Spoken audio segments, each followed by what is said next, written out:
مولوي صاحب موږ سره په وړه دوره کې و. هلته چې کله زموږ دستاربندي شروع شوه، زموږ استاز ټولو طالبانو ته ویلي و چې ځان سره به یوه لنګوټه راوړئ چې زه یې دلته وتړم. زما داسې ورځ وه چې ما لنګوټه هم نه درلوده، توان مې هم نه درلوده چې وایم همدغسې استاز ته ورغلم. استاد د خپل سر نه پاس راس کړی زما په سر یې کړی. نن د مور په خدمت کې ولاړه، پلار دې په خدمت کې ولاړه،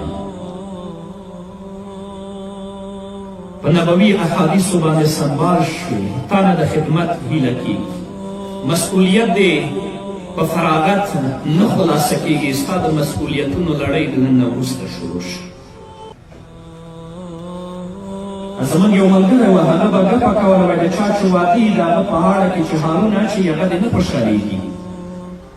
یو هار چې ورته اچوي وایي دا به اوړه راوړي، بل هار چې ورته اچوي دا به غوړي راوړي، بل هار چې ورته اچوي وایي دا به بوره راوړي، بل هار چې ورته اچوي دا به مالګه او تیل راوړي. نو ستاسو مسؤلیتونو لړۍ له نن نه شروع کېږي.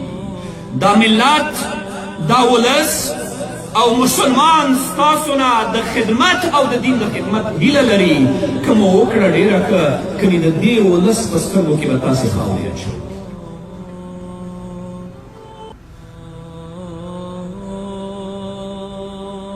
همدارنګه د طبراني حدیث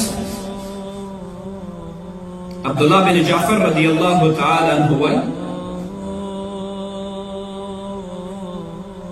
د ابو طالب له مړینې وروسته یوه ورځ نبي کریم صلی الله علیه وسلم له کوره راووت. کله چې رسول الله صلی الله علیه وسلم له کوره راووت، نو یو بدبخته قریشي په لار کې ورته ولاړ و. رسول الله صلی الله علیه وسلم چې راورسېده، هغه بدبخته قریشي د رسول الله مخ ته خاورې وروشي.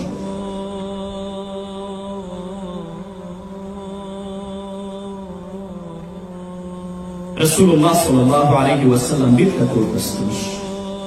لور یې چې د پلار حال ولید، ورته رامنډه یې کړه، د خپل پلار جان مبارک مخ یې پاک او رسول الله د خپل پلار ته په ژړا شو.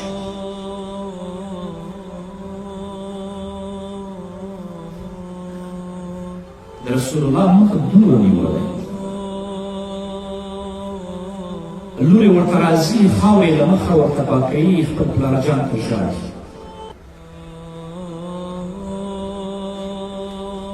رسول الله خپلې لور ته څه وایي؟ لور جانې مه ژاړه،